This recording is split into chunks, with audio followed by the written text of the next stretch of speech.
Guys, may idea na naman tayo sa P30. Ang problem nito ay hindi nagtutuloy ng power. Lagi lang siyang nakawawi. Ayan. Minsan may lumalabas siya na menu tapos biglang nagre-restart. Paulit-ulit lang. Kahit matagal na siya nakabukas, lalabas yung menu tapos babalik na naman siya sa Huawei na logo. Napakatagal. So, dito guys, papakita ko naman sa inyo kung ano yung idea na ginagawa natin dito. Ang gagawin natin dito ay na-reading ko yung CPU masyadong malakas uminit. Kaya wala tayong ibang option dito kundi ang gagawin natin yung CPU. I-re-reball natin. Ayan, kanina pa tayo nakabukas pero ganun pa rin, Huawei pa rin siya. Ayan, tagal. Pag bumukas man yung logo, naglabas ng menu, magre-reboot siya ulit. Ito yung sira niya guys. Ang error niya ay patay-sindi. Tapos, mag-stuck na lang siya sa logo. Ulit-ulit lang siyang ganun ang sakit. So, wala tayong ibang option dito kundi babakbakin natin yung CPU.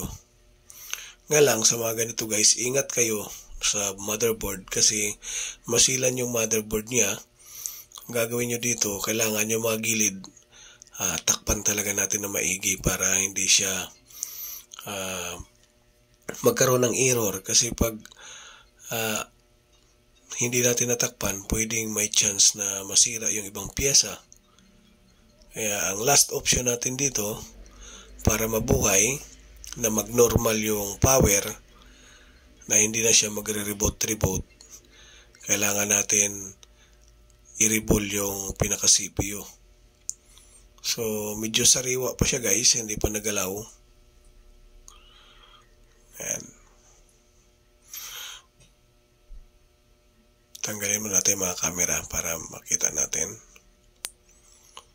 Ayan. So, wala pang gumalaw dito guys. Ako pa lang. Ayan. May ano pa sa ibabaw ng CPU. Anti-heatsink. Meron pa siya. So, tatanggalin natin yan. Ayan.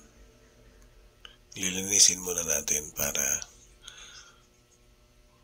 madali natin makita yung serial.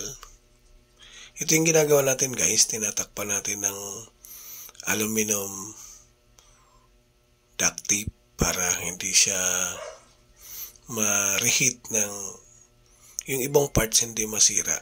So pinaka-importante talaga yan. Para ang matatamaan lang ng init dito, yung pinaka-CPU lang. So hindi natin madisgrasya yung ibang mga pyesa.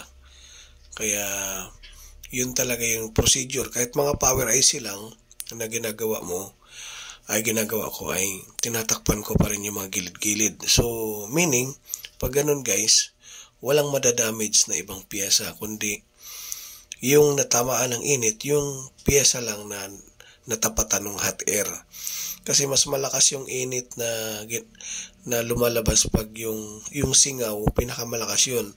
Kaya nangyayari yung iba, pag ganito, pag buhay, tapos babakbakin mo yung CPU, yung iba, ayaw nilang bakbakin yung CPU kasi masisira yung board. Mali. Ang procedure dito dyan, ang procedure na ginagawa natin para hindi masira, kailangan takpan nyo talaga yung bawat gilid, takpan ninyo para hindi magkaroon ng conflict. Kasi pag ang init kasi na singaw, yun ang pinakamalakas. Kaya yung iba na hindi nagtatakip, nagtataka sila na pag binunot yung pyesa namamatay yung board. Kasi nga, ang procedure na ginagawa hindi natatakpan. So, init ka lang ng init. Akala mo yung init dun lang papunta sa isang direksyon. Hindi. Yung tama ng init na singaw papunta sa gilid, yun ang pinakamalakas. Kaya ang nangyayari, pag hindi mo natakpan yung IC, na may katabi siyang IC na hindi mo natakpan, automatic mamamatay po yun. So magkakaroon ng additional na sira. Imbis isa lang yung gagawin mo, magdadagdag na naman ng isa. o iba pang piyesa na matatamaan, lalo pag selyado. Yun ang lagi kong tinuturo dito guys. Pag may ginagawa kayo, kung memory, takpan nyo yung CPU. Kung CPU, takpan nyo yung memory. Yung power IC, kung may power IC na katabi, takpan nyo rin para ma-save. Hindi tayo makakasira ng kahit anong unit. So, ang gagawin natin, isa lang. Hindi na tayo magdadagdag na ibang sira. So, yun ay suggestion ko talaga guys, na lagi kong sinishare para may idea kayo na hindi kayo makasira ng motherboard. Kasi ako nga, halos mga tanggap ko dito, mga buhay, pero hindi naman siya namamatay, gawa ng dubling ingat ang ginagawa natin. Mas mahirap kasi yung hindi ka nag-iingat, kahit patay na, ang ginagawa ko, binabalot ko pa rin yung mga gilid para walang ibang matamaan na piyesa, walang ibang masira. So, kumbaga nakapokus ka lang doon sa ginagawa mo, doon sa piyesa lang na ginawa mo. Walang madadamay na ibang piyesa. So, yun yung pinaka-importante dito. Yung ginagawa natin, kailangan ma-perfect para sayang kasi yung paulit-ulit na trabaho, magdadagdag ng ibang trabaho pag may nasira ka. So, yun yung talaga, kaibahan. Ayan, natanggal na natin guys, kaso makunat ito. Kaya, ang ginagawa natin ay dinadahan-dahan. So, I hope na makatulong yun guys, yung mga sinishare ko na idea. Dahil, sa akin naman, sa paggagawa ng board, kung ano yung nasa video ko, the same din yan sa actual na ginagawa ko. So, dubling ingat talaga. Dahil ang habol natin, mabuhay. Tulad dito, marami akong naging hawak na buhay, yung mga walang camera, walang audio, pero buhay siya guys. Binubunot ko yung mga CPU. Wala namang error, hindi naman siya nasisira, hindi naman siya namamatay. Basta ang ginagawa mo lang ay tama yung procedure na ginagawa mo. Hindi ka makakasira ng unit. Basta lagi niyong tandaan yung tinuro ko na lahat ng gilid, lahat ng tatamaan sa gilid, takpan ninyo para walang error. So marami kasi akong mga nagdadala dito na nainit nila tapos namamatay, gawa ng merong conflict. So hindi mo akalain na hindi mo siya mapapatay kasi kasi nga wala kang safety procedure na ginagawa. Pero kung magaya mo yung ginagawa ko dito na kailangan safe talaga yung board, walang ibang error, maaring lahat ng trabaho mo magiging maayos kung susundin mo lang yung procedure na ganun. Wala kang ibang madadamage na piyesa. So, I hope na makatulong sa inyo yun guys. Dahil mahirap yung target mo na magawa tapos hindi pala magawa. Gawa ng nadama yung ibang piyesa. So, importante yan guys. Sana makatulong sa inyo sa mga bagong technician pa lang. Kung bago ka sa channel ko, I hope na makatulong sa inyo yung mga video tutorial natin. Ayan guys. So, ito na. Maglalapag na tayo. Dahil ang unit na to ay naka-stack lang sa logo. Sana mapagana natin. So, susubukan natin guys kung mapapagana natin to. So, 350 degrees pa rin yung gamit natin. Ayan. Hindi ako nagbabago ng init guys kasi ayaw ko makasira na ibang piyesa. So, para sa akin, standard niya. Di baling matagal, basta standard yung hangin tsaka init. 23 yung hangin, 350 yung init.